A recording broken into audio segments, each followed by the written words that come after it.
Hi guys, Lucy aka the Watchbox Diaries here. Welcome to the channel. Now Christopher Ward have released a fair few 12s and they have just dropped a brand new one.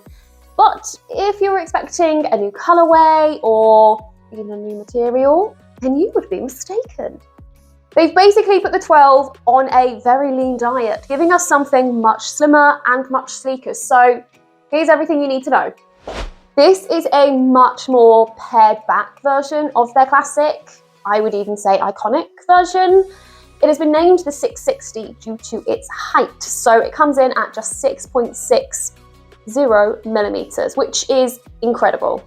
Mike, their CEO, wanted to highlight that this is not some entry into the world's thinnest watch race that requires some delicate handling, but they wanted to create something that was a lot more slimline but could still withstand everyday life.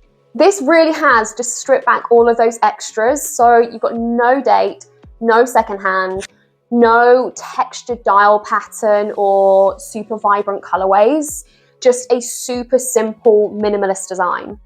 Moving on to specifications, much to my absolute joy, they decided on a 38mm case and a lug to lug of just 43.3 millimeters.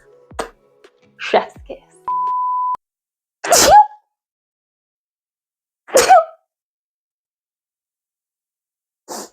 Obviously, the star of the show is that new thickness at just 6.6 millimeters, almost 3 millimeters thinner than the original.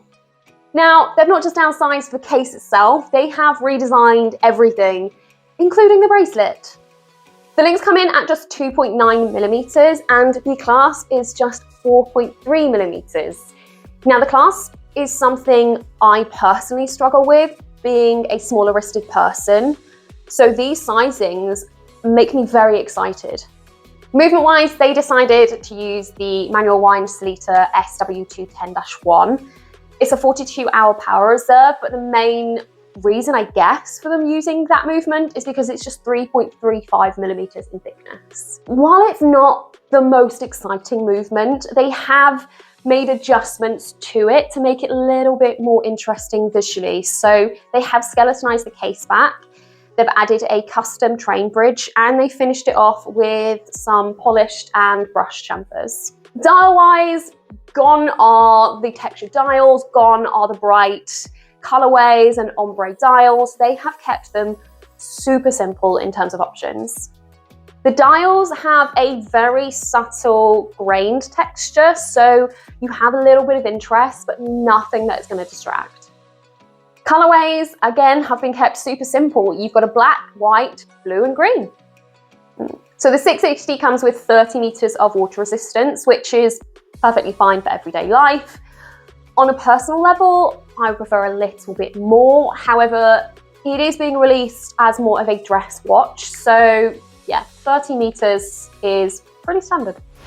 So as I mentioned, this is being released as a quotation mark dress watch for Christopher Ward, but I do think it still carries that sports watch aesthetic with the case shape. So for me, it is the perfect smart casual option. In regards to personal options, I'm really digging the DLC coated black option, which is very unusual for me. I'm really intrigued to see what this is like in the metal and actually on the wrist, because on paper, those specifications are spot on. That 43.3 millimeter lug to lug just sounds perfect. I definitely feel like this is a more refined, grown-up release from Christopher Ward. Now, considering the development required for a new case and a new bracelet, I do feel like the pricing is pretty well balanced, especially compared to the other 12s. So your steel, white, blue, and green come in at £1,250 on the rubber strap, or £1,395 on the integrated bracelet. If, like me, you are a fan of the DLC coated black, these come in at £1,295 on the strap, and then £1,495 on the matching integrated bracelet. I'm really looking forward to get some proper hands-on time with one of these pieces. As I mentioned, on paper, these specifications are pretty spot on, so I have kind of already given it quite high expectations. But enough about me. What do you guys think of this watch? Do you think it was a smart decision on Crystal Ward's part? Have you ordered one? Will you be ordering one? And if so, which one are you going to go for? Also, if you do have any questions ahead of a full review, let me know in the comment section below.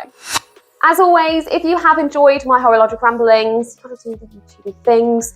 So make sure you've given it a like, you've commented, you're subscribed. And if you want to be notified of my upcoming videos, just click the little bell. And YouTube will do its thing. Until next time though, bye.